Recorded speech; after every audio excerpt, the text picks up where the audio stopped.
Welcome back, फिर से आपका स्वागत। और रवि जी, हमने बातचीत की कि सर एजुकेशन हब बन गया, मैनेजमेंट कॉलेजेस बन गए, इंजीनियरिंग कॉलेजेस बन गए, और अब हमें साउथ की तरफ ज़्यादा नहीं जाना पड़ता, हमें सब एजुकेशन यहाँ मिल जाती है और यूनिवर्सिटीज़ भी आ रही हैं। लेकिन एक समय था जो गाज़ियाबाद क्राइम सिटी माना जाता था, तो ये एजुकेशन हब जब शुरू हुआ तब भी ये क्राइम सिटी के नाम से कई लोगों के बीच में एक पहचान बना रहा था। और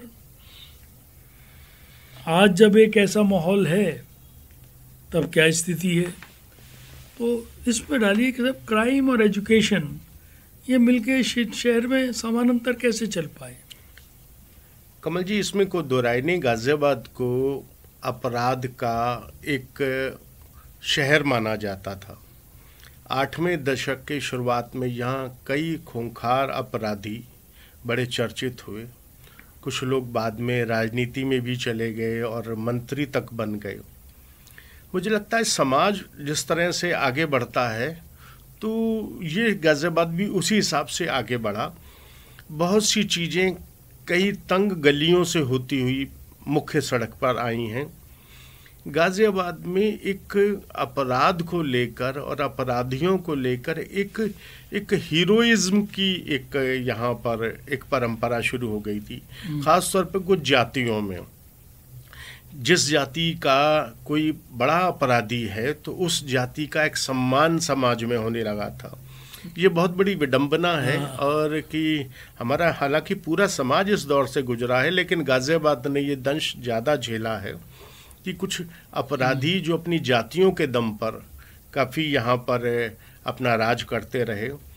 और इसका शुरुआती तौर पर पहला हमला हुआ है कल्याण सिंह जी की पहली सरकार में, जो श्री प्रकाश शुक्ला का, जिसने खुद मुख्यमंत्री को मारने की सुपारी ले ली थी, उसका गाजियाबाद में यहाँ एनकाउंटर हुआ। फिर बाद में बड़े बड़े खूंखार अपराधी यहाँ पर सतवीर गुजर, महेंद्र फौजी, ये सब लोग मारे गए। अशोक त्यागी, तमाम तरह के लोग यहाँ पर पुलिस ने मार गिराए। एक से एक काबिल यहाँ पर पुलिस अधिकारी आए। कमल हसन, यहाँ पर आपको भी बहुत से अधिकारी याद होंगे जिन्होंने यहाँ पर अपराधियों को नेस्तनाबूद करने की जैसे कसम ही खा ली थी। और एक एसएसपी यहाँ पर ऐसा आया जिसने 100 अपराधियों को यहाँ पर मारा। हालांकि सारे एनकाउंटर ऐसे नहीं थे जिनको कहा जा सके दावे के साथ कि वो सब सही थे, लेकिन अपराधों पर अंकुश लगाने में इन एनकाउंटर्स का बहुत बड़ा योगदान था। वही एक रास्ता पुलिस के पास नजर आता था। अपराधियों में पुलिस का एक भय पैदा हुआ और ये सरकार की मंशा के तहत हुआ। और यहाँ तक भी स्थिति आ गई थी कि मुलायम सिंह सरकार में तो ये आदेश था कि आप इस तरह से किसी अपराधी को अगर आप एनकाउंटर करते हैं तो आपको 1 रैंक प्रमोशन भी मिलेगा। और उस 1 रैंक प्रमोशन के लालच में भी कुछ गैर जरूरी और कुछ ऐसे लोग जो उतने बड़े खूंखार अपराधी नहीं थे उनका भी एनकाउंटर कर उनको मौत के घाट उतार दिया गया। लेकिन इसका असर हुआ। कुल मिला के गाजियाबाद 8वें और 9वें दशक में ऑर्गेनाइज क्राइम की चपेट में था। और गाजियाबाद इतना बदनाम था कि गाजियाबाद से गुजरते हुए लोग गाड़ी अंदर से लॉक कर लेते थे कि गाजियाबाद शुरू हो रहा है, मोहननगर तक पहुंच गए तो गाड़ी अंदर से लॉक कर लो, पता नहीं क्या हो जाएगा। और यहाँ रिश्तेदारी में आने से पहले फोन किया करते थे, भैया हम आ जाएं, सब ठीक तो है, सब ठीक तो है। लोग यहाँ शादियाँ नहीं करते थे, यहाँ बच्चियों की शादी नहीं होती थी कि गाजियाबाद से कौन रिश्ता जोड़ेगा। साउथ में कभी जाओ और वहाँ पर आप जिक्र कर दो कि तो मैं गाजियाबाद से हूँ, अच्छा गाजियाबाद फलाने फलाने का शहर, वो शहर के किसी नेता का नाम नहीं लेगा, शहर के किसी शिक्षाविद का, किसी साहित्यकार का नाम नहीं लेगा, वो नाम लेगा गाजियाबाद के किसी नोटोरियस क्रिमिनल का कि आप अच्छा उसके शहर से आए हो आप। तो ये स्थितियां थी। मतलब वो लोग पहचान बन गए थे, पहचान गाजियाबाद की, वो क्रिमिनल बन गए थे।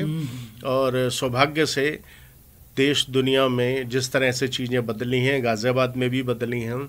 ऑर्गेनाइज क्राइम की कमर टूट चुकी है। अब ये संभव नहीं है इस स्तर पे कोई अपराधी इतना बड़ा हो जाए।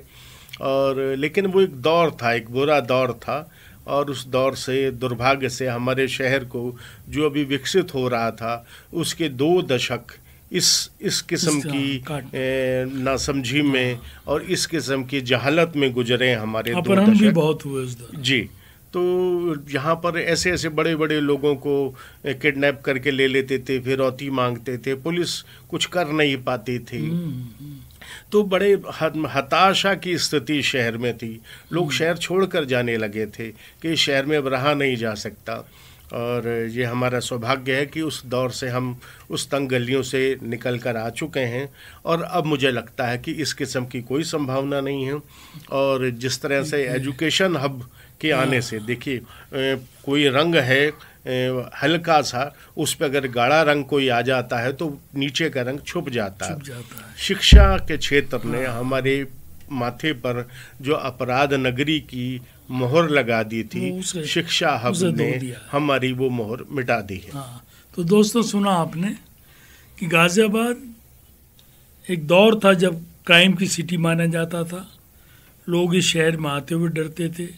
इस शहर की पहचान यहाँ के अपराधियों के नाम से होने लगी थी। किसी दूर दराज के शहर में अगर गाजियाबाद की बात होती थी तो किसी नेता को नहीं पहचानते थे लोग, अपराधी के नाम से पहचानते थे। लेकिन जब से हमारी एजुकेशन हब बना, शिक्षा का विकास हुआ, कई हज़ार बच्चे अलग अलग ज़िलों से यहाँ पढ़ने आए, एक माहौल बदला और गाजियाबाद परिवर्तित हुआ। अभी हम और बात करेंगे, आप कहीं जाइए नहीं, एक छोटा सा म्यूजिकल ब्रेक। दोस्तों, आपका फिर से स्वागत है और बड़ी रोचक बातें। क्रिमिनल सिटी से एक दाग जो माथे पे था उसे एजुकेशन हब के साबुन ने धो दिया। अब हम उस क्रिमिनल सिटी के नाम से नहीं, एक एजुकेशन हब के नाम से जाने जाते हैं। रवि जी, आपने इस शहर को पूरा विकसित होते देखा है। ये शहर पहले एक छोटी सी तहसील थी, कस्बा था। इसका जो प्रशासनिक अमला था वो मेरठ बैठता था। इसकी कचहरी, कोर्ट कचहरी भी मेरठ लगती थी। ये मेरठ का एक हिस्सा था। और उसके बाद जब ये ज़िला बना 1975 में शायद, तो तब नोएडा भी इसमें जोड़ दिया गया और बहुत बड़ा ज़िला बन गया, गढ़मुक्तेश्वर से, नोएडा से। अब नोएडा को अलग कर दिया गया, वो एक अलग ज़िला बन गया। अब ये नोएडा अलग होने से जितना विकास था यहाँ का, औद्योगिक विकास, वो वहाँ चला गया। और गाज़ियाबाद जो विकास की वो गति ले पाता, वो उसने कहीं खो दी। और नोएडा तेज़ी से आगे बढ़ता चला गया और गाज़ियाबाद जहाँ था वहाँ धीमा हो गया, बल्कि शायद कहीं थोड़ा कम हो गया। तो ये क्या कारण रहा कि इसकी कोख से निकला, इसकी गोद से निकल के गया, नोएडा तो इतनी आगे निकल गया और गाज़ियाबाद यहाँ रह गया। आपने बिल्कुल ठीक कहा कमल जी। गाज़ियाबाद नोएडा से पिछड़ा हुआ नज़र आता है। ये भी ऐतिहासिक सत्य है, तथ्य है कि मेरठ की एक तहसील था हमारा गाज़ियाबाद, और जब इसे ज़िला बनाया गया तो गढ़मुक्तेश्वर से लेकर इधर नोएडा का पूरा इलाका सब इसके अंदर था। लोनी तक इधर हमारा फैलाव था। और धीरे धीरे गाज़ियाबाद में से बहुत से हिस्से कट गए और नोएडा अलग हो गया। नोएडा हालांकि कई बार वापस गाज़ियाबाद में शामिल करके उसको फिर वही एक रूप देने की कोशिश की गई, लेकिन वो एक राजनीतिक प्रतिद्वंद्विता के तहत ही किया गया था। मुलायम सिंह सरकार और मायावती के सरकार के बीच में एक आपसी टसल के तहत गाज़ियाबाद को नोएडा से अलग कर दिया जाता था, फिर जोड़ दिया जाता था। लेकिन अब ये तय है कि नोएडा एक अलग इकाई के रूप में विकसित हो चुका है और इसमें भी कोई दो राय नहीं कि गाज़ियाबाद से आगे जा चुका है। देखिए, ये तो एक सीधा सीधी बात है कि बाप से बेटा काबिल निकल ही जाया करता है और इसी काबिलियत के दम पर देश, दुनिया, समाज आगे बढ़ता है, इंसानियत आगे बढ़ी है। मेरठ को गाज़ियाबाद ने पीछे छोड़ा था। मेरठ का पुत्र था गाज़ियाबाद, गाज़ियाबाद का पुत्र है नोएडा और नोएडा गाज़ियाबाद से आगे निकल चुका है। अब जिस तरह से नए नए क्षेत्र विकसित हो रहे हैं, जेवर एयरपोर्ट आ रहा है, उस तरफ जो कॉलोनियाँ विकसित होंगी वो नोएडा से भी बेहतर होंगी। ग्रेटर नोएडा से लेके आगे जेवर तक आप जब जाएंगे, जिस तरह से विकास की वहाँ एक परिभाषा तैयार की जा रही है, मुझे लगता है नोएडा को वो बहुत पीछे छोड़ देंगे और इसको हमें बहुत सहज तरीके से स्वीकार करना चाहिए। और जहाँ तक गाज़ियाबाद के पिछड़ने का सवाल है, उसमें मैं दोष देना चाहूँगा यहाँ के राजनीतिक नेतृत्व को और यहाँ आए कुछ भ्रष्ट अधिकारियों को, जिनकी वजह से गाज़ियाबाद के पाँव में बेड़ियाँ पड़ी और गाज़ियाबाद आगे नहीं बढ़ पाया। हालांकि कुछ अधिकारियों ने यहाँ पर कुछ ऐसा काम भी किया जो गाज़ियाबाद के चेहरे को, सिर को गर्व से उठाने वाला था। जैसे कि ट्रांस हिंडन में कॉलोनियाँ जो विकसित हुईं, ये तो पहले पूरे गांव थे, आपको याद हो 9 गांव हुआ करते थे। ये करेड़ा पार करने के बाद इधर प्रहलादगढ़ी है, इधर साहिबाबाद है, इधर कनावनी है, ये सब गांव हुआ करते थे। लेकिन धीरे धीरे यहाँ पर इंदिरापुरम, कौशाम्बी, वैशाली, वसुंधरा, ये कॉलोनियाँ विकसित हुई और ये एक दिल्ली का उपनगर बना। बेशक वो आज गाज़ियाबाद को अपना नहीं मानते और ख़ुद को गाज़ियाबाद का बाशिंदा नहीं कहते और फ़ख्र से कहते हैं कि हमने गाज़ियाबाद का घंटाघर भी कभी नहीं देखा, लेकिन उनके आधार में, उनके बिजली के बिल में, उनके थाना कचहरी में, उनके बच्चों के एजुकेशन में वो इस बात से इनकार नहीं कर सकते, इस बात से मुनकर नहीं हो सकते कि वो गाज़ियाबादी हैं और खांटी के गाज़ियाबादी हैं।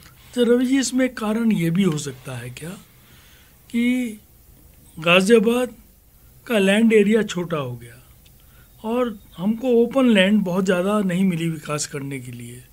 जो भी हमको हिंडन पार्ट क्षेत्र में ओपन लैंड मिली, उसमें हमने बाखूबी कई सारी कॉलोनियाँ बना दी। वसुंधरा बनाया, इंदिरापुरम बनाया, कौशाम्बी बनाया, वैशाली बनाया और बहु मंजिली इमारतों का चलन उधर से ही शुरू हुआ। जी जी। जो वो कौशाम्बी में जी वो बनाया क्या बड़ा, जो पीएन मिश्रा यहाँ थे। जी जी। लेकिन उसके बाद हमारे पास इधर लैंड एरिया बहुत ज़्यादा कम नहीं उपलब्ध रहा। नोएडा के पास लैंड एरिया बहुत उपलब्ध है। तो अब वो जहाँ चाहते हैं उधर उसी हिसाब से अपनी सड़कें बनाते हैं, अपने सड़कों को चौड़ा करते हैं, गोल गोल चक्र बनाते हैं। बहुत सारी ओपन लैंड उनके पास है, बहुमंजिली इमारतें बना के बाई रोड्स भी बना रहे हैं। तो क्या ये जो नोएडा के पास लैंड बैंक ज़्यादा रहा, क्या वो विकास का कारण रहा या राजनीतिक लोग ही कारण बने रहे? देखिए, इसमें तो कोई दो राय नहीं कि हमारे पास लैंड बैंक नहीं है गाज़ियाबाद के पास, लेकिन उसका कारण तो सिर्फ राजनीतिक लोग ही करार दिए जाने चाहिए। जिन्होंने गाज़ियाबाद का क्षेत्रफल तय किया, उसके लिए पूरी तरह जिम्मेदार तो वही है। ठीक, उधर हापुड़ से काट दिया, उधर हापुड़, अब इधर गाज़ियाबाद से आप नहर पार करते ही आपका हापुड़ शुरू हो रहा है। तो अब आप ये बताइए, जब आपके पास जगह ही नहीं है, अब आपका एक कमरे का मकान है तो उसमें आप कितने लोग रख पाएंगे और उसमें क्या क्या कर पाएंगे? उसमें आप कितना बड़ा फ्रिज रख सकते हैं, कितना बड़ा टीवी लगा सकते हैं जब आपका 10 बाई 12 का कमरा है? तो गाज़ियाबाद के साथ ये दुर्भाग्य जुड़ा हुआ है कि यहाँ इसकी महत्व यहाँ के नेताओं ने नहीं समझी और उन्होंने नोएडा को ज़्यादा तवज्जो दी। और आप ये देखिए कि एक भ्रष्टाचार का भी एक बहुत बड़ा कारण बन के उभरा नोएडा। वहाँ पर उनके राजनीतिक के साथ साथ आर्थिक लाभ भी वहाँ पर सुनिश्चित होते थे। इस वजह से भी नोएडा को आगे बढ़ाया गया। और एक प्लानिंग के लेवल पर भी ये कमी रही कि जब हमारे पास मोदी नगर तक जगह थी, वहाँ हमने क्यों नहीं अच्छी कॉलोनियाँ विकसित की। आज आरआरटीसी के बाद ये जो रैपिड रेल शुरू हुई है, अब तो धीरे धीरे वहाँ पर चीज़ें आ रही हैं। अभी जिस तरह से जीडीए और तमाम संस्थान वहाँ पर उद्योग लाने के लिए जगह के लिए तय कर रहे हैं कि भोजपुर में जगह आनी चाहिए, यहाँ उद्योग लगने चाहिए, लेकिन ये पिछले 50 साल में इस तरह की चीज़ें क्यों नहीं सोची गई। तो इससे मुझे लगता है प्लानिंग के लेवल पर भी हमारे यहाँ दिक्कत है। एक आम बाशिंदे के रूप में हमारा, आपका या किसी का भी कोई योगदान नहीं हो सकता। इससे एक बड़ा नुकसान ये भी रहा कि जो गाजियाबाद प्रवेश द्वार बना था जी, उसका अब ज़्यादा क्रेडिट नोएडा ले गया जी, और नोएडा यूपी का दिल्ली से जुड़ा हुआ प्रवेश द्वार प्रमुखता से बन गया, क्योंकि दिल्ली का सारा रुझान जी नोएडा की तरफ आ गया जी, वहाँ के सारा बिजनेस वहाँ आ गया, आदान प्रदान हो गया। देखो मेट्रो भी कितनी सारी बड़ी तादाद में चलने लग गई जी। तो ये पॉलिटिकल विलनेस का भी हमारा कहीं ना कहीं कमी रही यहाँ पर जी। तो दोस्तों, ये अभी हमने बात की कि गाजियाबाद और नोएडा, ये गाजियाबाद क्यों पिछड़ गया, नोएडा कैसे आगे निकल गया, ये हम आज के गाजियाबाद के करीब आ गए। हम और भी कुछ बातें करेंगे, रोचक रहेंगी।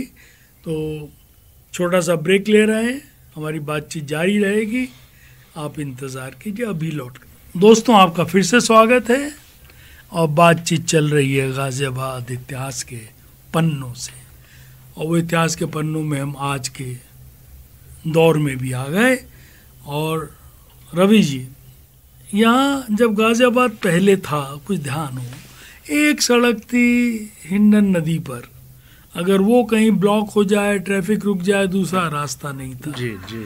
ठीक है, आने जाने का दिल्ली से एक ही पुल था जमुना का जी। और कोई और रास्ता नहीं था। अब तो बहुत सारे रास्ते खोल दिए, अब तो दसियों रास्ते से आप गाजियाबाद आ जाएं, दसियों पुल बन गए। तो ये जो इंफ्रास्ट्रक्चर डेवलप हुआ, ये क्या रूप ले गया, और हमें गाजियाबाद को दिल्ली से जोड़ने में, नोएडा से जोड़ने में इस इंफ्रास्ट्रक्चर ने हमारी क्या मदद की। बिल्कुल कमल जी, गाजियाबाद के खाते में इंफ्रास्ट्रक्चरल बहुत सी चीज़ें आई हैं।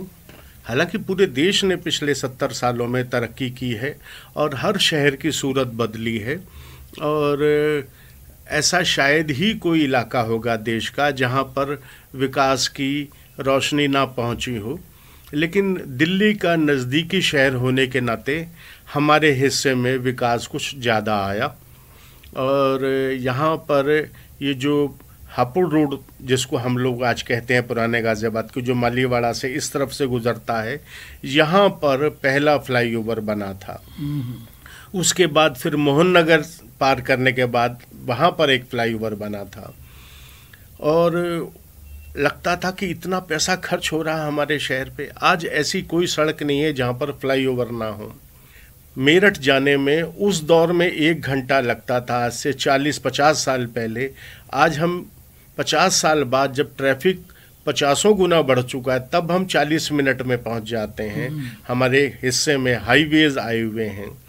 अभी मैं कल ही लखनऊ से लौटा हूँ, 7 घंटे में हम लखनऊ पहुंच जाते हैं गाजियाबाद से, जबकि शताब्दी भी इतना समय लेती है। 2.5 घंटे में हम आगरा पहुंच जाते हैं। दिल्ली एक दौर में जाने का मतलब था कि पूरे दिन ट्रैफिक में फंसे रहना, क्योंकि इक्का दुक्का सड़कें थीं और उसमें भी अगर जाम लग गया या कहीं कोई दिक्कत आ गई तो रास्ते बंद हो जाते थे। तो हमारे पास सड़कें आज हैं, हमारे पास इमारतें हैं, हमारे पास स्कूल हैं, हमारे पास कॉलेजेस हैं, हमारे पास एक से एक नायाब इमारतें हैं। हालांकि बहुत कुछ अभी भी ऐसा है जो मुझे लगता है कि होना चाहिए था, हमारे हाथ हिस्से नहीं आया। जैसे कि हमारे पास सांस्कृतिक कार्यक्रमों के लिए कोई उपयुक्त स्थान नहीं है। जो हैं वो कलाकारों के पॉकेट उनको अलाउ नहीं करती कि वो उस जगह को किराए पर ले सकें। तो ऐसी कुछ चीज़ें अगर होती, सांस्कृतिक कार्यक्रमों के लिए कुछ स्थान यहाँ सुनिश्चित किए जाते, उनको कलाकारों को अगर मुफ्त उपलब्ध कराए जाते या बहुत कम खर्चे पर उपलब्ध कराए जाते, तो गाज़ियाबाद की फ़िज़ा कुछ और बेहतर हो सकती थी। एक यहाँ पर ये भी है कि प्राइवेटाइजेशन के बाद से एक गरीब आदमी के लिए रहने के, खाने के, ठहरने के, पहनने के साधन में सरकार का कहीं कोई योगदान दिखाई नहीं देता। इक्का दुक्का रैन बसेरे सर्दियों में दिखते हैं। आज ही अखबार में था कि 3 साल से उसके गद्दे सड़े हुए हैं, उनको सोने के लिए जगह नहीं है। रात में आप गुजर जाइए, हजारों लोग आज भी सड़कों पर सो रहे हैं। एक अगर हम एक समाजवादी देश होने का अगर दम्भ भरते हैं, एक आम आदमी के प्रति हमारी संवेदनहीनता है, तो फिर हम वो एक समाजवादी राष्ट्र नहीं हो सकते।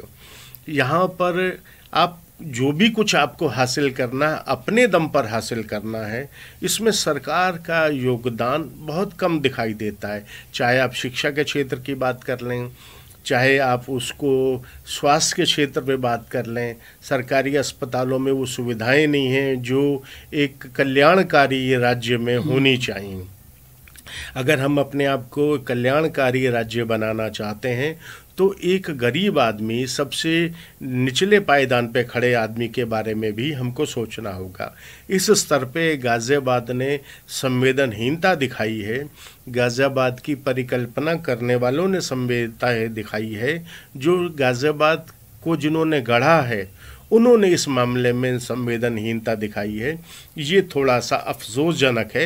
हालांकि इंफ्रास्ट्रक्चर के लेवल पर गाज़ियाबाद के हिस्से में नायाब तोहफे आए हैं, और इसके लिए हम लगता है कि हमें सभी सरकारों को जिनका जो भी योगदान है उन्हें धन्यवाद करना चाहिए। तो दोस्तों, सुना आपने रवि जी का कहना है कि इंफ्रास्ट्रक्चर के तौर पर हम पे नायाब तोहफे आए हैं। बड़ी बड़ी सड़कें आई हैं, फ्लाईओवर्स आए हैं। मेरठ हम 1.5 घंटे में पहुंचते थे, 40 मिनट में पहुंच रहे हैं। लखनऊ 12 घंटे लग जाते थे, अब 5-6 घंटे में चले जाते हैं।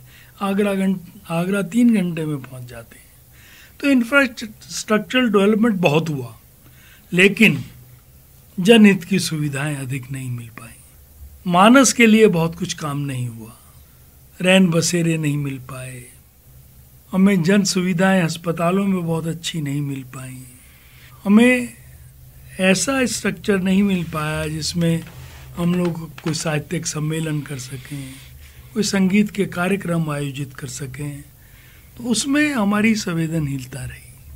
तो दोस्तों, इंफ्रास्ट्रक्चर रहा, लेकिन वो एक हमारा प्लस पॉइंट है, लेकिन जनहित में संवेदनशीलता हमारे साथ जुड़ी रही। और अब हम एक और छोटी सी बात करेंगे, कंक्लूडिंग वाला लिंक लेंगे। तब तक आप एक म्यूजिकल ब्रेक लीजिए और अभी लौट कर आए हम। आपका फिर से स्वागत है दोस्तों। और इस कार्यक्रम के अंत में हम रवि अरोड़ा जी से जानना चाहते हैं कि रवि अरोड़ा जी, वो पुराना गाज़ियाबाद जिसको लेकर हम इतिहास के पन्नों से बात कर रहे हैं, आज परिवर्तित हो गया। तो उस समय का हमारा क्या परिवर्तन है, आदमी की सोच में क्या परिवर्तन है, हमारी सभ्यता में क्या परिवर्तन है, हमारे साहित्य में क्या परिवर्तन है, हमारा कल्चर में क्या परिवर्तन आया, आपने सब चीज़ देखी। तो वो गाज़ियाबाद आपकी नज़र में कैसा था? अगर संक्षिप्त में हो जाए तो वो अधिक अंक देंगे आप, या आज वाले को अंक देंगे साहित्य की नज़र से, कल्चर की नज़र से? कमल जी, ये मानवीय स्वभाव है कि अतीत हमेशा स्वर्णिम नज़र आता है, और अपना अतीत में जब हम झांकते हैं तो हमको एक मीठा मीठा सा महसूस होता है। चूँकि मैं उस दौर से गुज़रा हूँ, तो इसलिए मुझे वो काल बहुत अच्छा लगता है। और आज मुझसे अगर मैं तुलना करता हूँ तो मुझे बहुत खामियां दिखाई देती हैं, लेकिन दुनिया इसी तरह से चलती है, एक जगह ठहरती नहीं है, चीज़ें बदलती हैं।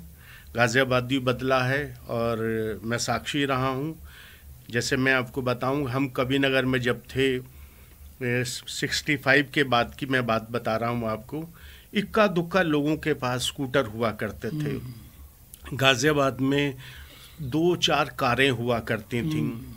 एक आपको बड़ी रोचक बात ये बताऊं कि अगर पंजाबी बिरादरी की किसी लड़की की डोली जानी है और वो रात को चाहे कि मुझे गाड़ी कहीं उपलब्ध हो जाए, तो मोहनलाल रहेजा जी के अलावा कोई पंजाबी नहीं था जो अपनी कार दे सके। और वैश्य समाज के लोगों के लिए दिनेश चंद गर्ग हुआ करते थे, जो हमारे महापौर रहे हैं 2 बार, विधायक अतुल गर्ग जी के पिताजी। वैश्य समाज की डोलियां वो छोड़ा करते थे। रात में कई डोलियां वो लोग छोड़ कर आया करते थे। तो 2 कारें हुआ करती थी प्रमुख लोगों के पास। लोग कबीर नगर, राजनगर जैसे इलाकों में रात में जाने के लिए कानवाई बनाकर निकला करते थे, क्योंकि डर लगता था कि रास्ते में कोई चोर लुटेरा नाल पकड़ ले। लोग आपस में बहुत जुड़े हुए थे। जैसे मैं आपको बताऊं कि हम कबीर नगर में जब थे, वहाँ हर हफ्ते मंगलवार को एक संकीर्तन हुआ करता था। किसी न किसी के घर में वहाँ पर पाठ हुआ करता था सुंदरकांड का, और उसके बाद फिर कीर्तन हुआ करता था।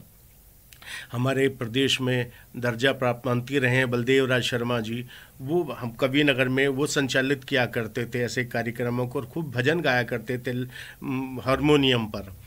आज हर मोहल्ले में उन दिनों हमें दिखाई देता था कि कहीं ना कहीं लाउड स्पीकर लग के रामचरितमानस का पाठ हो रहा है।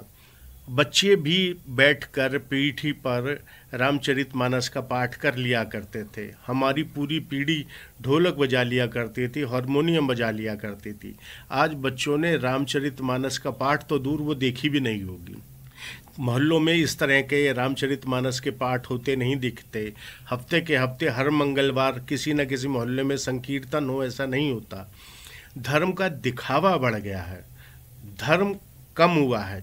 हमारे दौर में धर्म का दिखावा नहीं था, लोग बहुत धार्मिक थे, पूजा पाठ किया करते थे, लेकिन उसका दिखावा नहीं करते थे। गाय को रोटी देना, कुत्ते को रोटी देना, चिड़ियों को दाना डालना, ये परंपरा सामान्य बात थी। ये कोई ऐसी खास बात नहीं थी कि उसका जिक्र किया जाए। आज अगर कोई ऐसा करता है तो उसका जिक्र करना पड़ता है कि देखो फलां आदमी ये काम करता है। हमारे दौर में ये सामान्य स्थितियां थी। गाजियाबाद के जो नेता हुआ करते थे वो साइकिल पे चला करते थे। शहर के 2 बड़े नेता सरदार गुलाब सिंह जो थे और सरदार तेजा सिंह जी, सरदार तेजा सिंह जो विधायक रहे, यहाँ पे साइकिल पे पूरा शहर घूम लिया करते थे। ये हमारे विधायक रहे प्यारेलाल शर्मा जी, घर में एक चारपाई हुआ करती थी। उनके बेटे मुन्नी भी कई बार, सुरेंद्र कुमार मुन्नी जी, वो भी विधायक रहे हमारे यहाँ। तो उस जमाने के नेता साइकिल पे चलते थे। अब छोटे से छोटा नेता भी सफेद गाड़ियों का, फॉर्च्यूनर का काफिला लेके निकलता है, पार्षद भी। तो ये एक सांस्कृतिक एक गिरावट तो हमने देखी है। हमारे समाज में दिखावा बढ़ा है। पैसा लोगों के पास तब भी था, लेकिन वो उस पैसे को सदुपयोग करते थे। आज पैसे का सदुपयोग के साथ दुरुपयोग ज़्यादा हो रहा है, दिखावा ज़्यादा हो रहा है। तो राजनीतिक स्तर पे जैसे मैं आपको बता रहा हूँ कि किस तरह से गिरावट आई है कि कोई नेता अकेला घूमता हुआ अगर दिख जाए तो उसकी समाज में इज्जत ही कम हो जाएगी कि ये तो अकेला घूमता है, इसके साथ तो कोई गनमैन ही नहीं है। तो ये इस तरह की चीज़ें हमने देखी हैं। तो इसको देखकर थोड़ा दुख तो होता है, लेकिन इसको स्वीकार करना पड़ता है कि चलिए ये भी एक विकास का कोई हिस्सा होगा, तो इसको एक्सेप्ट करना ही पड़ेगा। चलो, आ तुझको मैं गले लगा लूं, मेरे बिछड़े हुए अतीत। बड़ा प्यारा है अतीत। क्या कल्चर था, क्या सौहार्द था, क्या समन्वय था, कितना लोगों का आपस में प्यार था, एक सभ्यता थी, एक कल्चर था। लोग आज दिखावा ज़्यादा कर रहे हैं, पहले दिखावा नहीं किया करते थे, सब काम मन से किया करते थे। विकास हुआ, बहुत हुआ, इतना विकास हुआ कि हमने विकसित शहर बन गए, लेकिन हमने अपनी पहचान जो कल्चर की थी, सभ्यता की थी, वो खो दी। तो दोस्तों, रवि अरोड़ा जी का हम धन्यवाद देते हैं, बड़ी रोचक बातें बताई। रवि जी बहुत बहुत धन्यवाद। आपका भी बहुत बहुत शुक्रिया Kamal ji. Thank you very much.